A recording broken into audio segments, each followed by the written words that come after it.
Today, 70% of adolescents have drank alcohol before the age of 21, and 11% of adolescents make up the American drinking population. So, do you still think that the minimum legal drinking age of 21 is effective? Well, just like me, you probably realize how ineffective this is, and you're curious to know why. Well, as an 18-year-old college student who has been around the 70% of adolescents who drink, I can give you great insight into why this is and why the law is so outdated. The minimum drinking age is superfluous to the rest of the laws in the United States that an 18-year-old is entitled to. And even with the higher MLDA, we are no better than the nations with the lower MLDA. Today, I will tell you about how the many other rights that an 18-year-old is entitled to, our outraging statistics related to alcohol, and about a beneficial solution to solve the issue of alcoholism. An 18-year-old in the United States can do anything and everything but consume alcohol. In the United States, on the day of your 18th birthday, you are considered an adult where you are free and responsible enough to make your own decisions. As an 18-year-old, you can go to prison, you can enlist in the military and go to war, you can be part of a jury where you decide the freedom of somebody else, you can get married, and even own a house if you would like to.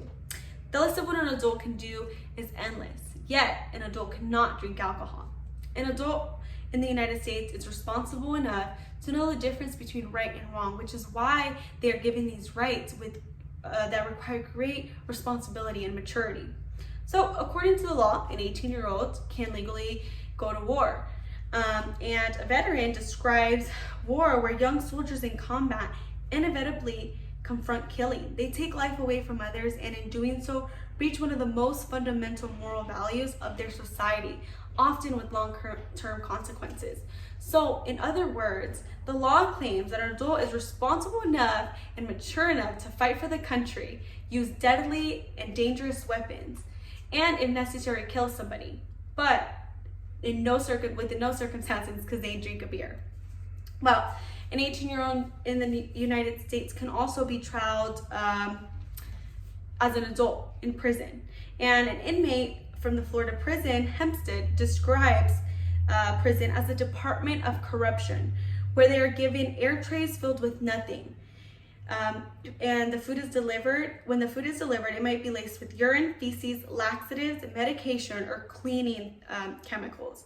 Inmates shiver and sweat through wild, gyrating temperatures. He also complains about having to share cells with drug dealers and killers, where crucial beatings occur every night that require up to 150 stitches. An 18-year-old can be put through these horrible and dangerous conditions that exist in a prison, but once again cannot drink alcohol. So my question to you is, how does this make sense? And where is the relevance behind this law? Where's the logic behind what an adult can and cannot handle in the United States? How is it that an 18-year-old can go to war and handle deadly weapons, kill someone, be responsible and mature enough to suffer the gruesome suffering in prison, but cannot drink alcohol? The truth is that there is no logic or relevance behind the minimum legal drinking age in the United States. If an 18-year-old can legally kill someone in war or spend the rest of their lives in prison, then they should be allowed to drink a beer. The logic behind the law is irrelevant if we compare it to the rest of the laws in the United States, and it is easily shown in the country's statistics related to alcohol. Although we have one of the highest MLDAs in the world, we are no better than the countries with lower MLDAs. With 70% of adolescents drinking before their 21st birthday, the MLDA proves to be ineffective. The United States, compared to other countries with MLDAs of 16 years, like Germany and Italy, have more alcohol-related deaths annually. According to an article by Statista, the U.S. has had a higher rate of accidental fatalities through alcohol at 31%, while the rate in Germany is only 9%. According to the National Institute on Alcohol, in Italy, 18,000 Italian residents died from causes related to alcohol drinking. While in the United States, according to the National Institute on Alcohol, an estimated of 88,000 people die from alcohol-related deaths annually, making alcohol the third leading preventable cause of death in the United States. With such a high MLDA, you would think that we would have the lowest alcohol-related death rates. How is it that a country with 16-year-old drinkers prevent more alcohol-related deaths than us with the highest MLDA in the world? It's time that we ask ourselves how such a high MLDA has helped our country and how has it benefited us?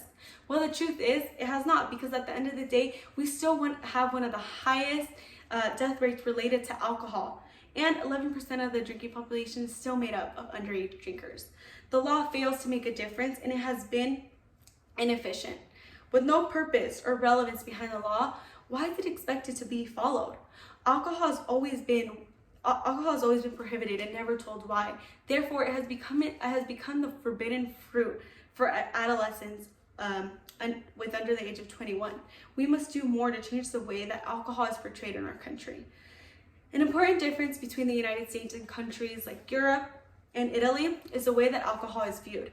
The idea of alcohol in Italy is very different from the one that we as adolescents have here in the United States.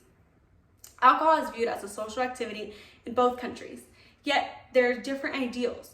According to an article by the Odyssey, children are eased into the drinking culture. It is normal for children and their parents to drink a beer or a glass of wine with dinner. They are taught at an early age that alcohol is something to drink casually and in moderation, not to get drunk. While in the United States, the Odyssey claims that young people, especially engage in binge drinking, their goal for drinking is to get drunk. Because it is glorified by adults, by movies, by social media. It's what we know. And the issue is that the way that alcohol is portrayed in our country, not the age that it is legally allowed to be consumed. Our main issue is to change the way that alcohol is portrayed in our country. Alcohol has become the forbidden fruit for adolescents because of the way it is viewed in our country. The first step in solving the issue is to lower the MLDA to 18, where an adult is free to make their own alcohol-related decisions. The second step is to make sure that the people of America, especially teenagers, are seriously informed on the harms of alcohol abuse. Educating teenagers on harms before they are adults can change the perspective of alcohol once again. It should be something taken seriously. Setting a higher MLDA is not the answer. We need a world with a lower MLDA and provide mandatory education to all teens on their harms of alcohol. It should be priority and the law. Ultimately, the MLDA is irrelevant, inefficient, and has created a stigma in America. The minimum drinking age law is superfluous to the remainder of the rights that an 18-year-old in the U.S. has. Even with such a high minimum age for drinking, we are no better than those nations with lower MLDAs. We need well thought out laws for the people, not laws that prohibit without any reason. We need to face the truth and not ignore it. Drinking is happening as we speak. So, lower the minimum legal drinking age in the United States.